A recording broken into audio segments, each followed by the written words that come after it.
जनता politics में आप सबका स्वागत है। आज हम बात करेंगे पाकिस्तान की। जी, जो आज से 75 साल पहले धर्म के आधार पर लाखों लोगों का खून बहाकर करीब 8 लाख वर्ग किलोमीटर ज़मीन और 75 करोड़ रुपया लेकर अलग हो गया था, वही पाकिस्तान।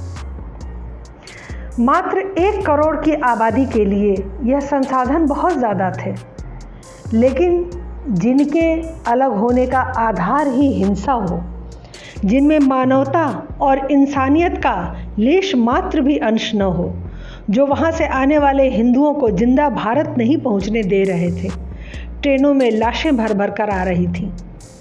वो सब कुछ आपने बहुत बार पढ़ा होगा, देखा होगा, सुना होगा। 30-40 हज़ार हिंदू औरतों का पता ही नहीं लगा कि वो कहाँ गायब हो गई। तो इस मानसिकता से पनपने वाली कौम का क्या हश्र होना था। आज दुनिया देख रही है कि मात्र 22 करोड़ आबादी वाला देश, लगभग उत्तर प्रदेश के बराबर आबादी, लेकिन क्षेत्रफल उत्तर प्रदेश से 4 गुना अधिक होने के बावजूद एक कप चाय के लिए तरस रहा है। 75 सालों से पाकिस्तान ने आतंकवाद का जो पौधा सींचा था, वो अब वटवृक्ष बन गया है, और ऐसा वटवृक्ष जिसकी जड़ें पाकिस्तान को पूरी तरह खोखला कर चुकी हैं। अब वह समय दूर नहीं जब पाकिस्तान टुकड़ों में बंटकर ख़त्म होने की कगार पर पहुंच जाएगा। कैसे? आइए इसे समझें। पाकिस्तान में 4 अलग रीजन हैं, जिनकी अपनी अलग अलग भाषाएं व संस्कृत है। अफ़गानिस्तान से लगा खैबर पख्तूनख्वा है, ईरान सीमा से लगा हुआ बलूचिस्तान है, और भारत से सटा सिंध और पंजाब प्रांत है। दुनिया भर के थिंक टैंकों की बरसों पहले से यह राय थी कि अगर पाकिस्तान में शांति कायम करना है तो उसे इन चारों हिस्सों को अलग करना होगा।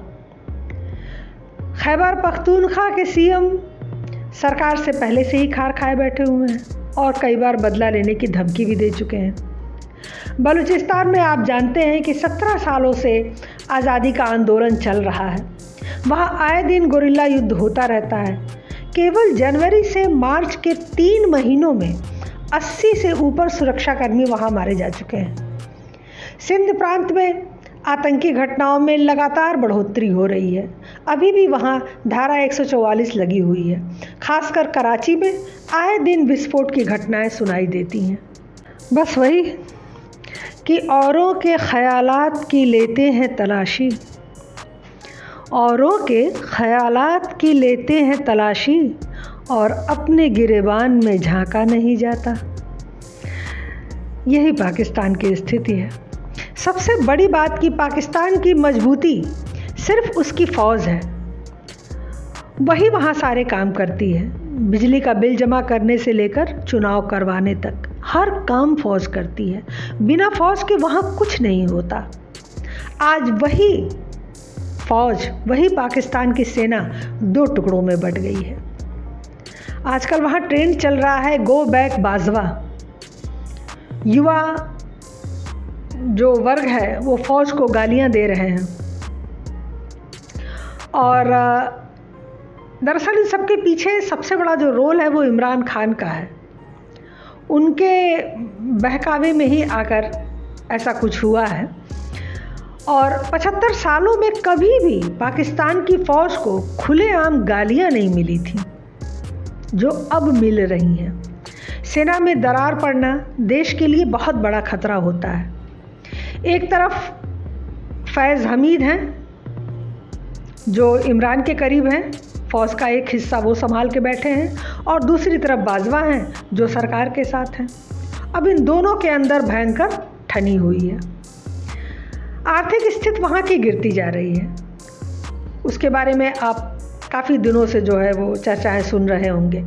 पाकिस्तान ने तालिबान को पीछे बहुत पैसे खर्च किए, लेकिन सत्ता में आने के बाद तालिबान ने उसे और बर्बाद करना शुरू कर दिया।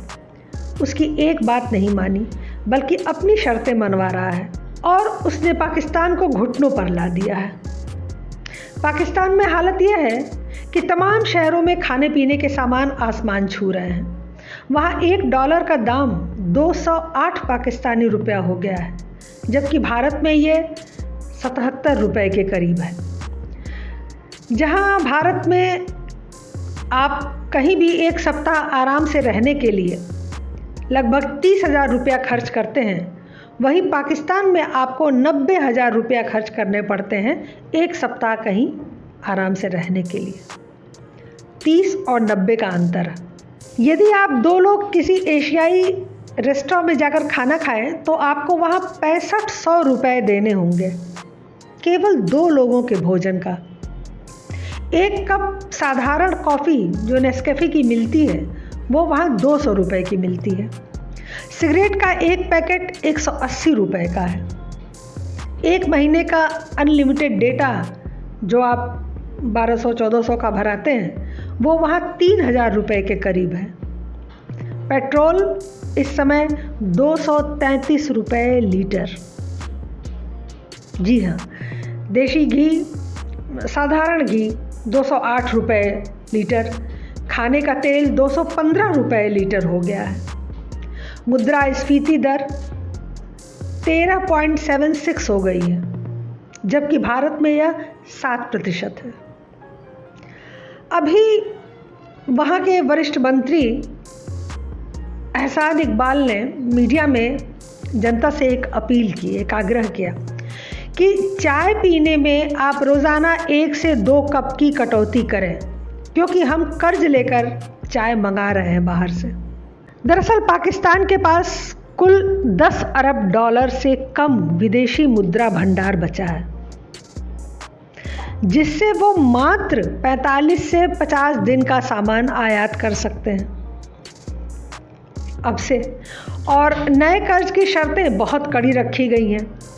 ऐसे में पाकिस्तान अपने यहाँ हर चीज़ में कटौती कर रहा है और ऐसा करने के लिए वो विवश है। पाकिस्तान चाय का दुनिया में सबसे बड़ा आयातक है और वहाँ लोग हर साल अरबों रुपए की चाय पी जाते हैं। पिछले साल पाकिस्तान में कुल एक साल में 60 करोड़ डॉलर यानी कि 32 अरब भारतीय रुपए की चाय आयात की गई थी। एक पाकिस्तानी कॉलमनिस्ट हैं आबिद खान, वो लिखते हैं कि पाकिस्तान में हर सेकंड लगभग 3,000 कप चाय पी जाती है। हम हर साल 83 अरब रुपए की चाय पी जाते हैं। तो अब चाय पीने भी वहाँ कटौती चल रही है। देखिए कैसे दिन आ गए। सीधी बात करें तो पाकिस्तान बहुत जल्दी श्रीलंका बनने वाला है और कंगाली के मुकाम पर पहुँचने वाला है। कोई अंतर्राष्ट्रीय मदद अब पाकिस्तान को मिलने वाली नहीं है, सबने इनकार कर दिया है। ऐसे में वो सिर्फ चीन से कर्ज ले रहा है। अभी उसने $2 बिलियन चीन से लोन लिया है। अब चीन को वह ये सारे लोन वापस कहाँ से करेगा, यह भी एक बहुत बड़ा घोटाला है। यह बताया जा रहा है विद्वानों द्वारा कि पाकिस्तान गिलगिट और बाल्टिस्तान का पूरा हिस्सा चीन को सौंपने वाला है। दरअसल वहाँ चीन अपना एक इकोनॉमिक कॉरिडोर बना रहा था जिस पर उसका काम रुक गया।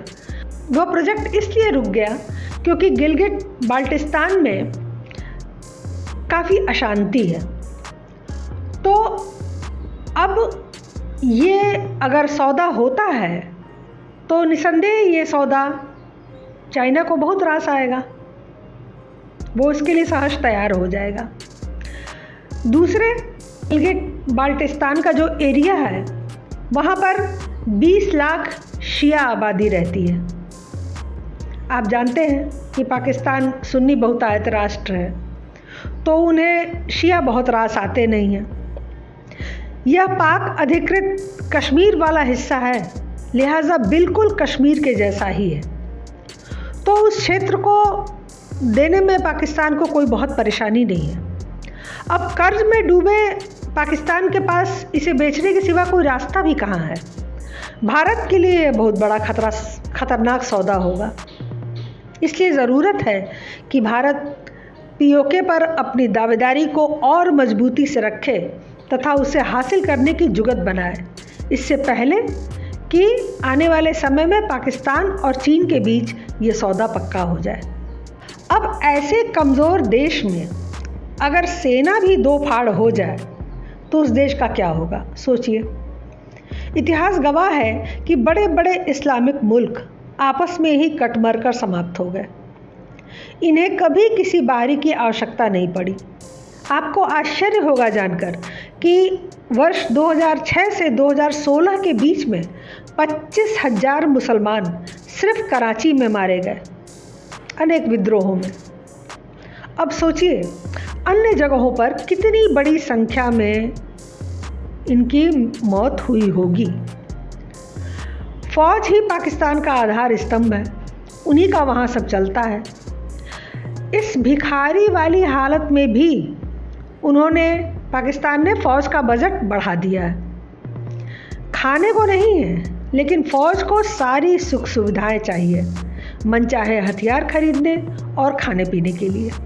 इस समय LOC पर उन्होंने सीज़ फायर कर रखा है और भारत ने भी उसे मान लिया है, जबकि भारत को ये मानना नहीं चाहिए था। उसे तो वहाँ खुलकर दिवाली मनानी चाहिए थी, क्योंकि यह पाकिस्तान है जिसके बीज आतंकवाद से फल फूल रहे हैं। कल यानी इसकी स्थिति यदि कल थोड़ी भी सुधर जाए तो यह फिर से भारत में उथल पुथल मचाना शुरू कर देंगे। फिर 26/11 होगा, फिर अक्षरधाम होगा, फिर पार्लियामेंट अटैक होगा।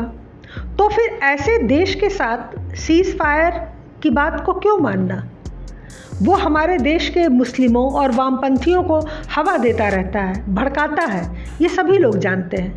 उसकी जहरीली विचारधारा ने हमारे देश का बहुत नुकसान किया है और लगातार नुकसान पहुंचाते जा रहे हैं। फिर सहानुभूति कैसी? आपको शायद पता नहीं होगा कि पाकिस्तान के जितने भी बड़े ओहदों पर बैठे हुए लोग हैं, चाहे वो सेना के बड़े पदाधिकारी हों, ब्यूरोक्रेट्स हों, बिजनेसमैन हो या अन्य, उन सबके ड्यूअल पासपोर्ट है। मतलब इन सबका एक अल्टरनेट ठिकाना होता है, इंग्लैंड, कनाडा या और किसी देश में। ऐसा क्यों होता है? कहीं और आपने ऐसा नहीं देखा होगा। ऐसा इसलिए होता है कि इन्हें खुद पता होता है कि यह देश ज़्यादा समय नहीं रहने वाला है, इसलिए पहले से पासपोर्ट तैयार करके रखते हैं कि जब भी ज़रूरत पड़ेगी, जब भी परेशानी आएगी, ये वहाँ से भाग चलेंगे। इन्हें जब भी पैसा मिलता है पाकिस्तान को, तो यह दुबई और कनाडा में प्रॉपर्टी खरीदने लगते हैं। यह भी इनकी गरीबी की एक सबसे बड़ी वजह है, वरना इतने करोड़ों रुपए का कर्ज ये बार बार हर जगह से लेते रहे हैं। उस पैसे से ये क्यों अपनी स्थिति को बेहतर नहीं कर पा रहे हैं? जिस पंजाब का गेहूं सारा भारत देश खाता था, आज उसी पंजाब क्षेत्र में इन्हें भरपेट खाना नहीं मिल पा रहा है। वो उससे भरपेट खाना नहीं उगा पा रहे हैं। 60 के दशक तक पाकिस्तान गेहूं और चावल का एक्सपोर्ट करता था, लेकिन उसके बाद धीरे धीरे इनकी कार्यशैली और मानसिकता बदली। नतीजा कि आज इन्हें गेहूं भी इंपोर्ट करना पड़ रहा है। कहाँ चली गई कृषि व्यवस्था और उत्पादन का वो दौर? वो कहा गया है ना कि इस बरस हमने ज़मीनों में धुआं बोया है, इस बरस हमने ज़मीनों में धुआं बोया है, फल नहीं आएंगे अब, शाखों पे बम आएंगे। जब बम की खेती होती है तो गेहूं के खेत अपने आप सूख जाते हैं। किसी भी देश में जब भूखमरी आ जाए तो उस देश को टूटने में समय नहीं लगता है। इन्होंने अपनी इस भूखमरी और अपनी इस गरीबी से निपटने के लिए अपने रेलवे ट्रैक्स को इन्होंने बेच दिया। जो अंग्रेज़ देकर गए थे, उन रेलवे ट्रैक्स को इन्होंने बेच दिया। ज़मीनें इन्होंने बेच दी, एयरपोर्ट और सी पोर्ट्स को गिरवी रख दिया, कितनी कंपनियां इन्होंने बेच दी, और यह सब करना इनके लिए आम बात है। देखते देखते एग्रीकल्चर कंट्री से पाकिस्तान आज टेररिस्ट कंट्री बन गया और अब बिखरने के कगार पर है। पूर्व प्रधानमंत्री इमरान खान ने एक टीवी इंटरव्यू में कहा कि पाकिस्तान को डिफ़ॉल्टर होने का खतरा मंडरा रहा है। यह पाकिस्तान और सेना की असली समस्या है। अगर सेना ने सही फैसला नहीं लिया तो वे नष्ट हो जाएंगे। उन्होंने कहा कि पाकिस्तान खुदकुशी की कगार पर है और जल्द ही यह देश 3 टुकड़ों में बंट जाएगा। पाकिस्तान के अलग अलग प्रांतों के बिगड़ते हुए हालात इसकी तरफ स्पष्ट इशारा भी करते हैं। चौतरफा मार झेल रहा पाकिस्तान अब गृह युद्ध की नाव पर सवार है। फिलहाल दूसरों का घर जलाकर आग सेकने वाले का जब अपना घर जलता है तो कोई मदद के लिए आगे नहीं आता, सब खुशी होते हैं। वही आज पाकिस्तान की स्थिति हो गई है। आज पाकिस्तान पर एक शेर याद आया, उसी के साथ अपनी बात ख़त्म करेंगे कि जिल्लत नसीब में ये खुदा ने ही लिखी है। जिल्लत नसीब में ये खुदा ने ही लिखी है। रब की नाराज़गी है जो इनको न दिखी है। जिस दिन दिख जाएगी शायद अपने आप को सुधार लेंगे। आज के लिए बस इतना ही। हमारे चैनल को सब्सक्राइब करें, लाइक करें और सभी प्लेटफॉर्म पे शेयर करें। अपने विचार हमें कमेंट बॉक्स में ज़रूर बताएं। धन्यवाद, नमस्कार।